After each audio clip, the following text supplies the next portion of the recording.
예, 방금 전에 본 영상에 나온 인물은 여기 계신 대부분의 분들은 금방 아셨을 겁니다.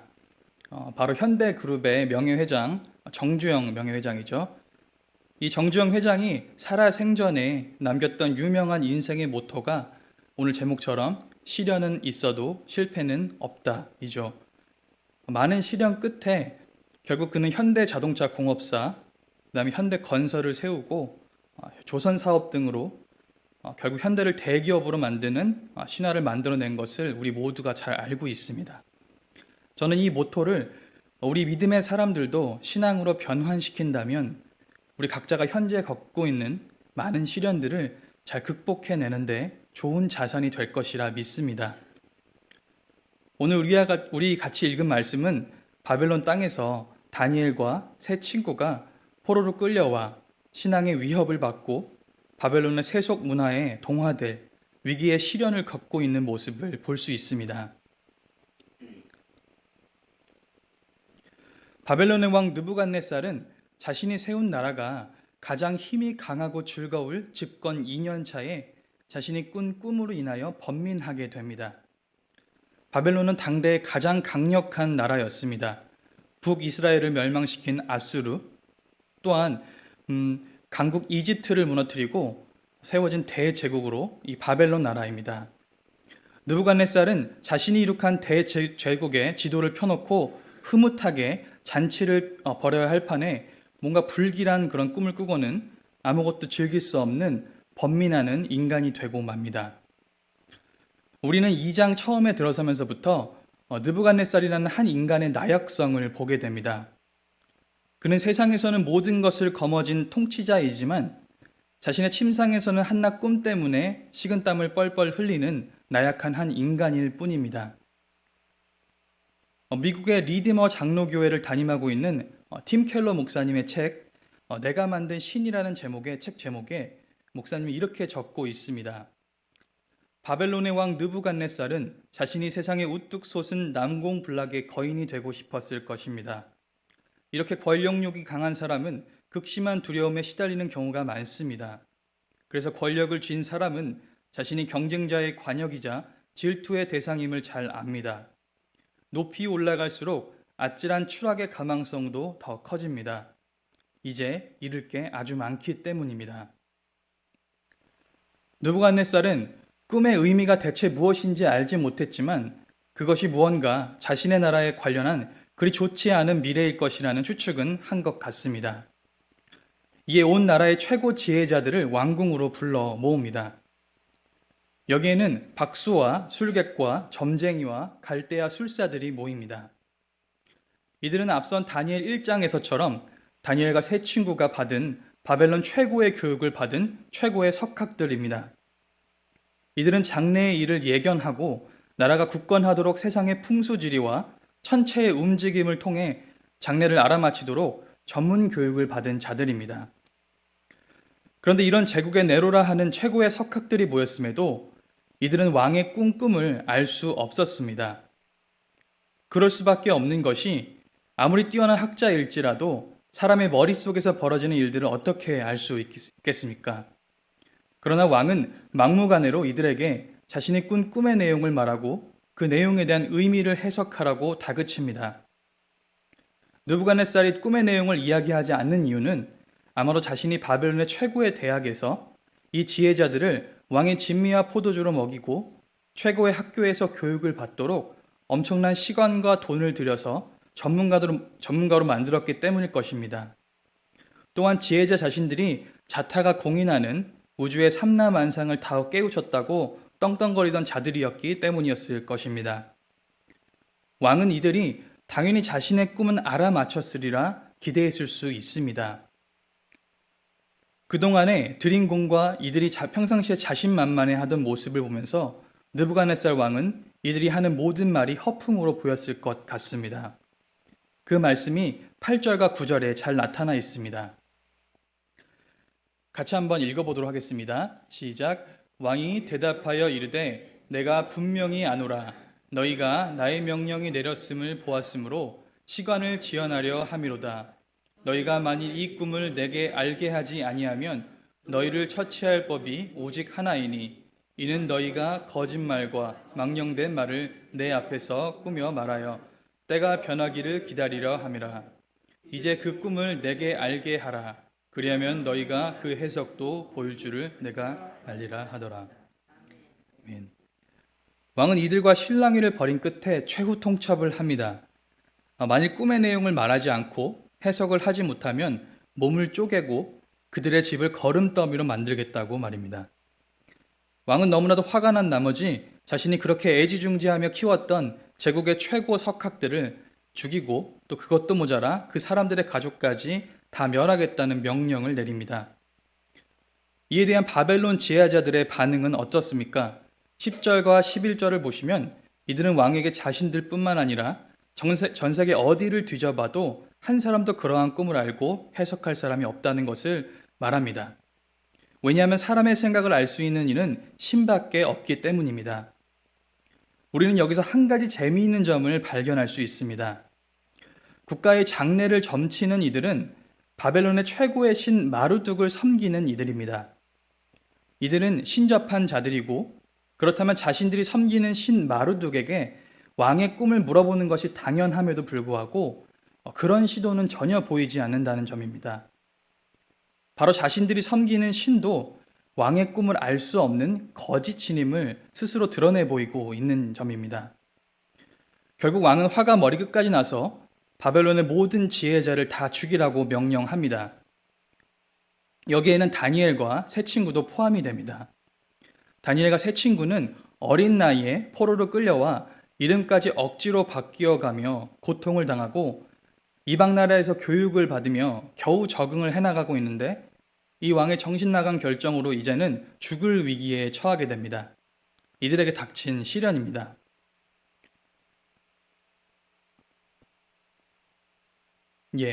저는 지금으로부터 한 20년 정도 전에 20살 나이에 호주라고 하는 나라에 유학을 가게 됐습니다. 그곳에서 이제 여러 어려움을 겪으면서 특별히 큰 어려움을 겪은 것은 인종차별, 그리고 또 많은 그런 영어를 못했기 때문에 많은 무시를 당했습니다. 선생님으로부터 꾸지람도 당하고 그러면서 삐딱해질 거야 그러면서 이렇게 학교도 안 나간 적도 있었고 그랬는데 그 삶 속에서 더 어려웠던 점은 집값을 내기 위해서 공부를 하면서도 늘 알바를 했어야 됐고 또 여러 어려움 중에서 몸이 아프게 될라 치면은 약이 굉장히 비싸거든요. 약 사 먹을 돈도 없어서 이제 겨우겨우 버텨가면서 라면으로 끼니를 때웠던 적이 많이 있습니다. 근데 그럼에도 불구하고 저는 그 가난한 마음에 하나님을 그 안에서 인격적으로 만나게 됐고 진심으로 하나님 만나게 되었습니다. 그 은혜에 감사해서 매주 노방에 나가서 전도를 하게 되었습니다. 약 8년 정도 되는 시간 동안에 감사하게도 한 주도 거의 빠지지 않고 나갈 수 있었습니다. 여름이 되면은 폭염 약 한 45도 정도 되는 날씨에 여름인데 그 날씨에도 또 은혜로 전도를 할 수 있었고 또 겨울이면은 비바람이 몰아치는 날이 많았는데 그럼에도 불구하고 또 은혜로 나갈 수 있었습니다. 여러 가지 제 나름대로의 시련과 고난이 있었지만 그럼에도 불구하고 하나님의 은혜로 또 많은 인종의 사람들을 만날 수 있었습니다.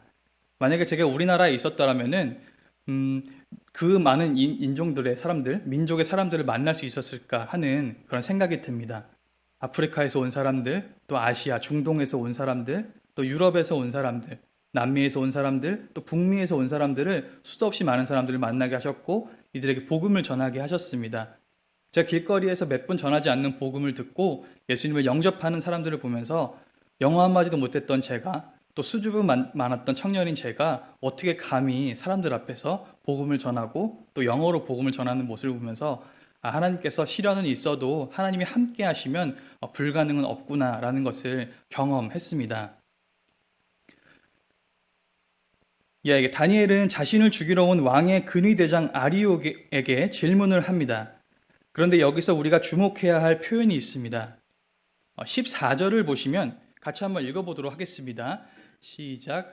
그때에 왕의 근위대장 아리옥이 바벨론 지혜자들을 죽이러 나가매 다니엘이 영접하고 슬기로운 말로 14절을 보시면 다니엘은 아리옥에게 그냥 질문하지 않습니다.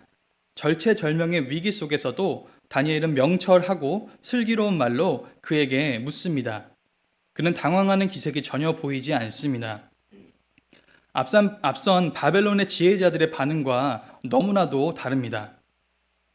저들은 세상의 모든 이치를 다 깨달은 자들임에도 자신들의 죽을 위기에 닥치자 어찌할 바를 모르고 왕에게 꿈의 내용만이라도 제발 알려달라고 사정사정하는 처지가 됩니다.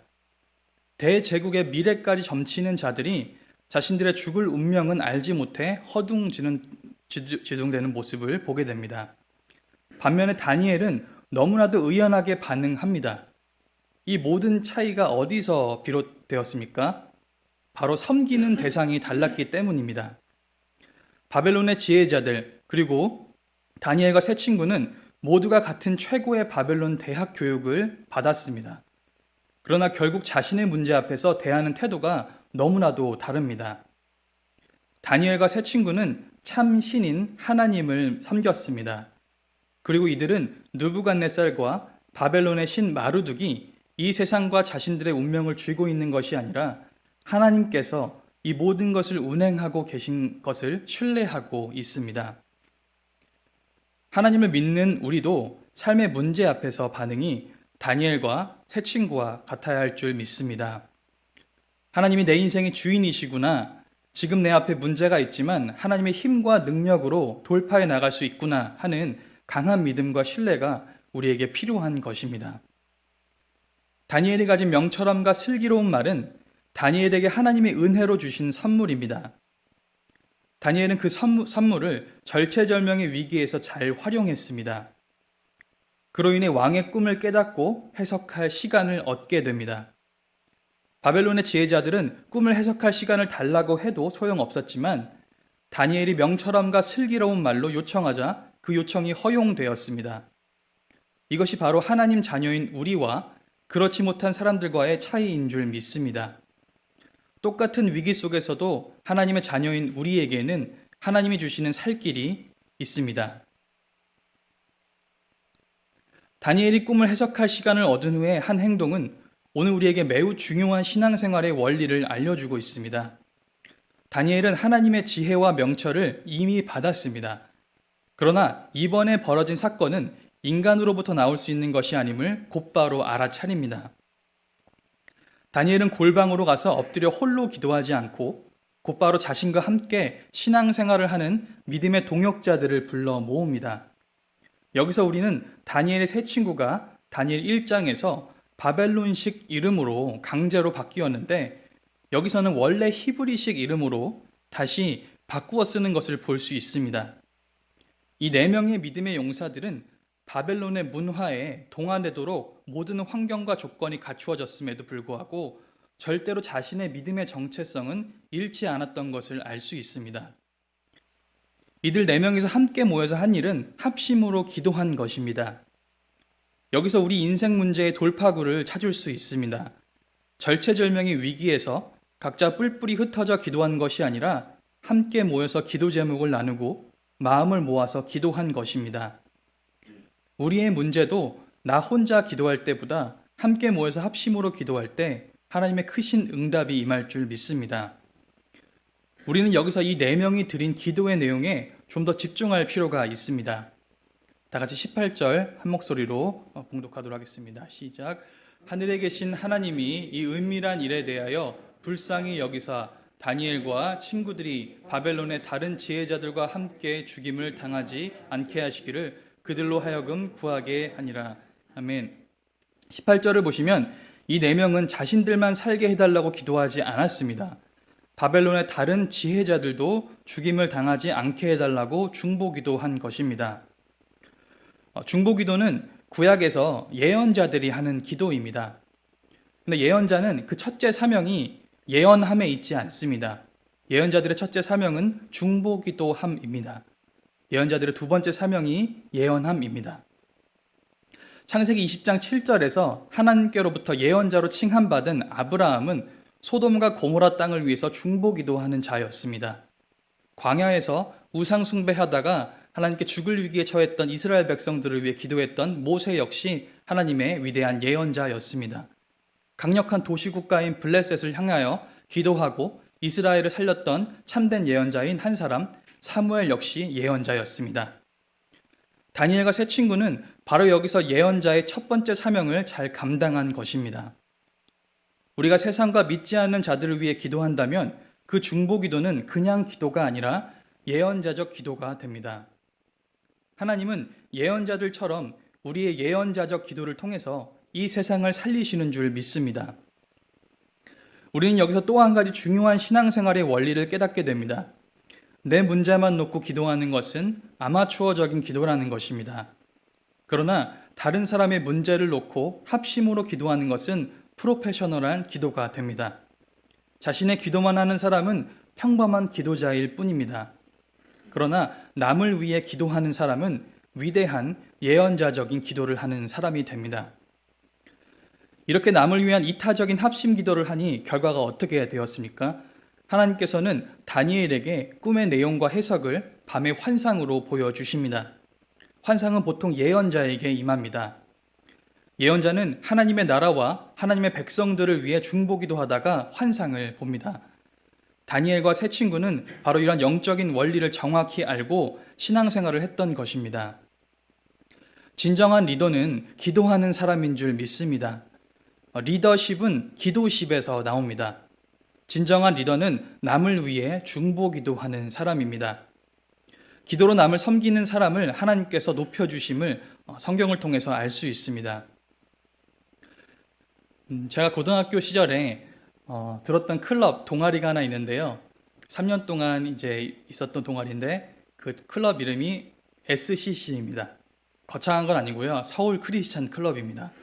그래서 서울 기독교 동아리인데요. 3년 동안 1학년에 제 친구의 게임에 속아서 거기 기독교 동아리에 들어가게 되었고, 네, 원래는 이제 영자신문반에 들어가고 싶었는데 그걸로 들어가게 돼서 거기서 3년 동안 이렇게 같이 신앙생활을 했습니다. 하나님의 은혜로 그 안에서 일주일에 한 번씩 학교를 위해서 또 나라를 위해서 기도하는 그런 연습 또 훈련을 고등학교 때 했던 것 같습니다. 이제 2학년이 마칠 때쯤에 이제 3학년 선배들이 졸업을 하게 되었고, 선배님들은 대부분 다 대학교에 이제 입학을 하게 되었습니다. 그래서 이제 선배들이 가지고 있었던 회장단을 이제 2학년한테 이제 물려주게 되었죠. 한 20명 정도 되었는데, 회장, 부회장, 서기 정도로 임원진을 꾸렸던 것 같습니다. 그래서 그렇게 올라가고 3학년이 되었는데, 이제 3월 2일에 이제 계약을 하잖아요. 3월 2일에 봤는데, 회장으로 이제 섬겼던 이제 제 친구가 저희 반에 와서 교탁에 올려져 있는 출석부를 이제 펼치고 1번부터 50 몇 번까지 되는 그 사람 이름 한 명 한 명을 다 적는 겁니다. 그래서 제가 궁금해서 물어봤습니다. 윤호야, 너 왜 그러니? 이거 나 1번부터 50 몇 번까지 얘네들 위해서 수능 날 때까지 기도해 주려고 하는 거야. 저는 되게 어린 마음이었는데 굉장한 충격을 받았습니다. 이렇게 기도할 수 있구나. 이렇게 하는 게 중보기도구나 라는 것을 저는 그때 배우게 되었습니다. 그리고 한 반만 한 것이 아니라 전교생이 한 300명 정도 되는데 전체를 위해서 다 기도해 주겠다는 겁니다. 하루도 아니고 수능 때까지. 지금 3월인데 11월까지 기도하면은 고3이 자기 공부하기도 벅찬데 자기만을 위해서 기도하는 시간도 없을 텐데 어떻게 짝꿍만을 위해 기도하는 것도 아니고 반 전체만을 위해서 기도하는 것도 아니고 고3 전체를 위해서 기도할까? 대단하다. 나는 못한다. 그런 생각을 가지고 있었는데, 그리고 또 제 친구를 보면서 그냥 하루 이틀 정도 하다가 지치면 안 하겠지라는 마음을 가지고 있었습니다. 그런데 그렇게 여름이 가고 또 가을이 가고 또 이제 찬바람이 불 때쯤이 되니까는 이제 제 친구를 바라보니까 여전히 기도하고 있는 제 친구의 모습을 볼 수 있었습니다. 그 모습을 보면서 이렇게 기도할 수 있고 이렇게 기도해야 하는구나 라는 그런 엄청난 영적인 그런 도전을 받았던 기억이 있습니다. 신기한 것은 그 해에 수능을 보고 또 수시로 저희 학년이 그 전에 그 몇 해 전에 해보다 그 어느 때보다 많은 그런 저희 친구들이 서울에 있는 대학교에 간 것을 이제 기억이 납니다.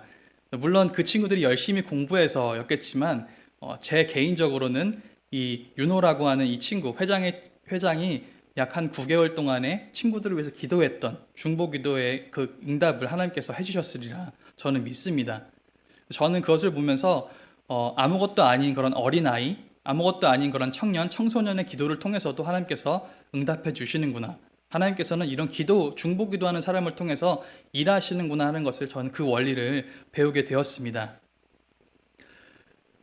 이제 다니엘은 응답을 가지고 왕 앞에 담대하게 나아갑니다. 그 전에 바벨론의 지혜자들을 죽이지 말라는 부탁도 함께 합니다. 어떻게 보면 이들은 우상을 숭배하고 하나님은 전혀 모르는 자들입니다. 그럼에도 불구하고 다니엘은 이들의 생명을 살립니다. 이 바벨론의 지혜자들은 다니엘의 세 친구처럼 제국으로 끌려온 전 세계에 뛰어난 모든 왕족, 귀족들이었을 것입니다. 다시 말해 다니엘과 세 친구의 기도에 대한 응답으로 전 세계에서 모여든 사람들을 다 살린 것입니다. 하나님의 나라 법칙은 나만 사는 데 있는 것이 아니라 이웃을 내 몸과 같이 사랑하며 같이 살아가는 데 핵심이 있습니다. 이는 신할 땅에서 내가 높아지기 위해 바벨탑을 쌓아 올렸던 바벨론 나라 법칙과는 완전히 반대되는 법입니다. 다니엘은 왕 앞에 나아가 꿈을 알게 하고 해석하는 이는 자신이 아니고 바로 하나님이심을 드러냅니다. 이렇게 함으로써 포악한 느부갓네살 왕 앞에서 바벨론의 신은 아무것도 아니며 자신이 섬기는 하나님이 참된 신이라는 것을 알립니다. 다니엘은 지체 없이 곧바로 왕이 꾼 꿈의 내용을 말하고 그 꿈의 내용을 해석해냅니다. 다니엘이 이 모든 꿈을 해석한 후에 느부갓네살은 다니엘 앞에 엎드려 절합니다. 여기서 다니엘에게 절했다고 해서 다니엘을 신과 같이 섬겼다고 생각하기는 어렵습니다. 그 이유는 왕이 드린 예물과 향품을 통해서 느부갓네살이 다니엘 뒤에 계신 하나님께 절했다고 볼 수 있기 때문입니다. 여기서 예물과 향품은 제사 의식을 통해서 신과 교제를 나눌 때 드리는 헌물입니다. 그렇기 때문에 느부갓네살은 다니엘 뒤에 계신 참된 신인 하나님께 절한 것이 됩니다. 그리고 47절을 같이 한번 읽어보도록 하겠습니다. 시작.